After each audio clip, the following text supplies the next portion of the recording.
Good morning. Today, I'm going to be sharing with you one of the biggest lessons I've learned in my life.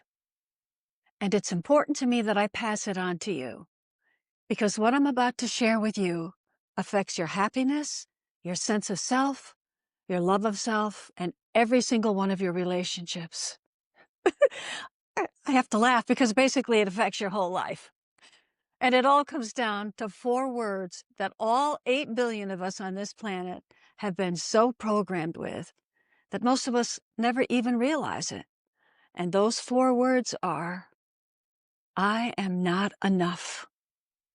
Hi, I'm Dr. Connie Numbers, and in today's video, I'm going to show you exactly how those four words got woven into you, when it happened, why it happened, and how it planted a belief so deep that you've spent your entire life living a lie. And at the end of this video, I'm going to give you a 4-step process so you can start remembering that you are and have always been enough. So I want to take you back in time before those four words didn't even exist, the day you were born. But before I start my little story here, I need to say this. None of us remember how we were welcomed into the world. Some of you may feel you came into this world fully loved and embraced, but some of you may not feel that way at all. But no matter what your story was at the beginning, I know there was someone in your infancy, whether it was your parents, grandparents, a godparent, a dear friend of the family, or someone else. There was some angel dressed up like a human being who felt about you exactly the way I'm about to describe in this story. And when you hear it, I think you'll know exactly who that person was. Because none of us come into this world without someone eagerly waiting our arrival. So, here we go. Once upon a time, you were the center of someone's universe when you were born. You didn't have to earn love. You didn't have to prove your worth. You just had to exist. And that was enough to make people cry tears of joy. They counted your fingers and toes like you were a miracle. They hovered over your crib just to watch you breathe. They laughed when you sneezed and clapped when you burped. And you could poop in your pants and throw up all over someone's favorite shirt and still be kissed on the forehead like you were royalty. There was no part of you that was ever too much. Can you imagine? You were wrapped in soft blankets and soft cooing voices. You were fed when you were hungry. You were sung to. You were rocked to sleep. Or maybe, like I've heard from so many people, you were put in the car in the middle of the night and driven around for a couple of miles. But the point is, no one, absolutely no one, asked you to be any different than who you were. Because you were just you. And that was more than enough. Until your world got a little rocked when you reached what's been called the terrible twos. And here's one of the first words we couldn't wait to say. No. A simple one-syllable word we loved saying because we got to express our independence for the first time. We would say it with such glee as our parents were running after us down the driveway, and other times with a bit of defiance because we had no problem slamming our mouths shut when we didn't want that broccoli. And we shook our heads from side to side all the time just to see what would happen. And something did happen. We got a reaction. But it wasn't the one we'd hoped for, because now our parents were also saying no every time we turned around. But to be fair, they had a job to do. Let's face it. Our parents have to protect us. They've got to watch out for hot stoves and busy streets and unfamiliar dogs and handfuls of dirt headed straight for our mouths. And you know this if you've had your own children, because you've had to do the same. But as a child back then, your little heart didn't know how to make sense of all that, because something drastic has changed. We begin to hear a different tone in our parents' voice.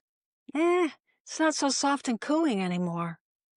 We can feel their frustration, and sometimes even their touch is a little heavier. And slowly, the love doesn't feel quite so unconditional anymore. And you don't understand what's changed. Just a few years ago, everything you did was okay. Now you don't know what you did wrong, which is nothing, by the way. All you know is that something feels different, and you don't feel like royalty anymore. Can you see what's starting to happen here?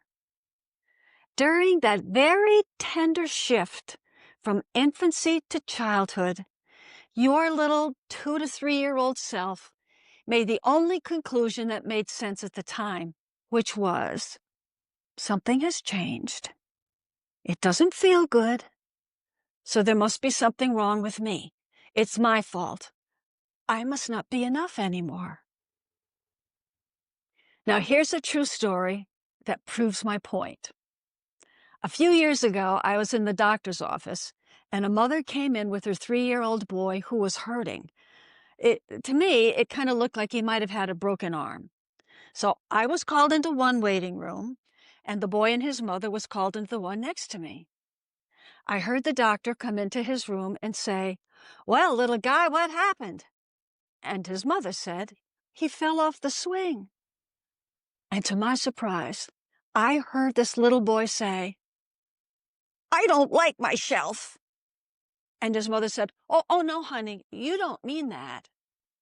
And he repeated, "I don't like my shelf." And she replied, Oh, no, honey, you like you. You just hurt your arm." But he was adamant in saying 3 to 4 times, "No, I don't like my shelf." You see, his little brain couldn't tell the difference between his arm hurting and something being wrong with him. And that's how it starts with all of us. We feel hurt, or we hear our parents being a little stricter with us, and we begin to confuse their tone or frustration with something being wrong with us. That's the moment when the lie of "I am not enough" begins. And it's based on the misunderstanding of a young child who doesn't understand the necessary developmental change going on in their life.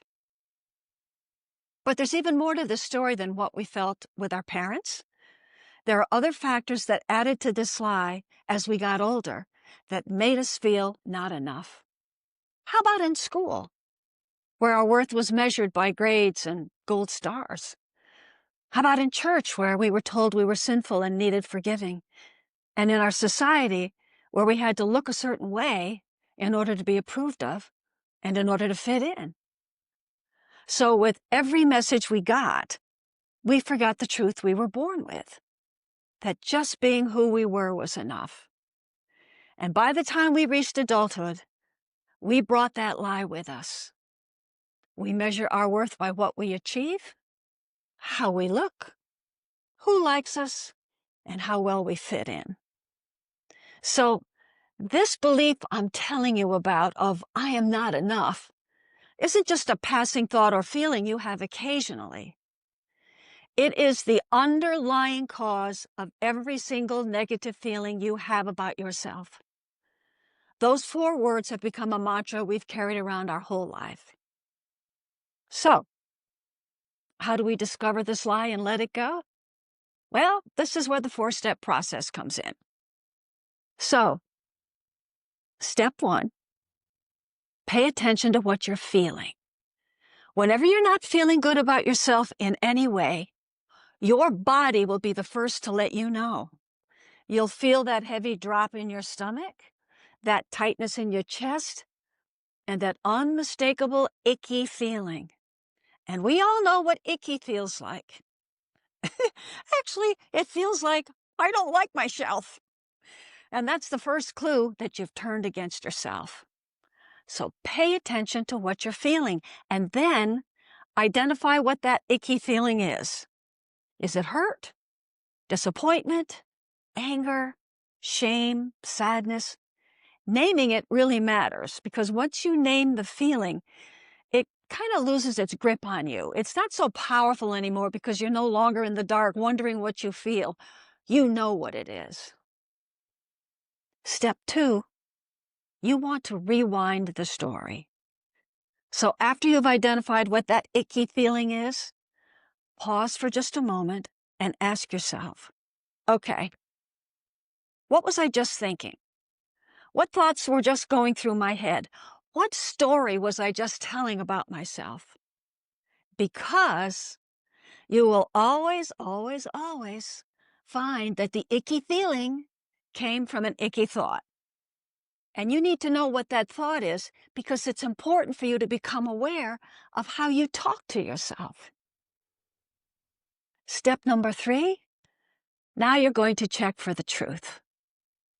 When you notice that thought or thoughts you just had, ask yourself, does this thought make me feel loved and supported or not? Does it make me feel good or not? If it's not, you've just caught the 2-year-old's lie hiding in plain sight. So now what do? We come to the last step, number 4. Now your job is to start talking to yourself as if you're someone you love. This is where the healing begins. Start talking to yourself the way you talk to someone you adore.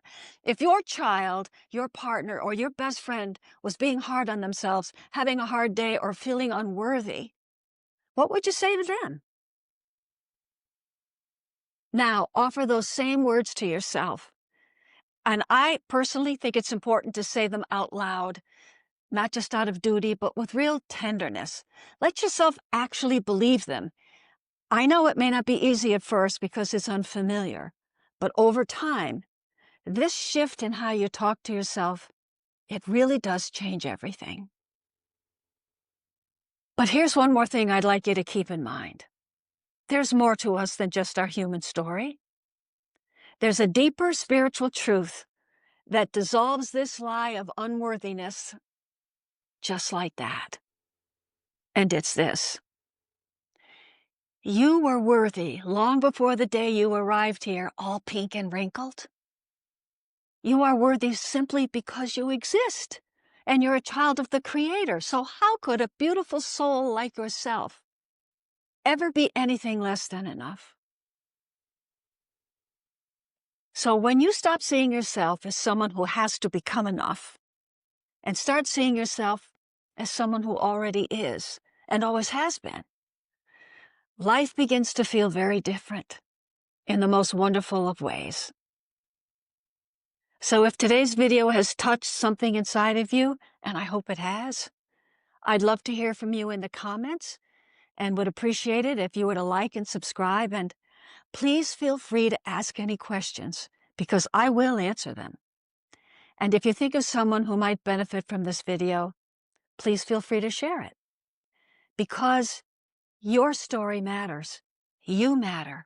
And you will never know who might feel less alone because you had the courage to share. So until then, try to remember, little by little, that there really is no one worth knowing more than you.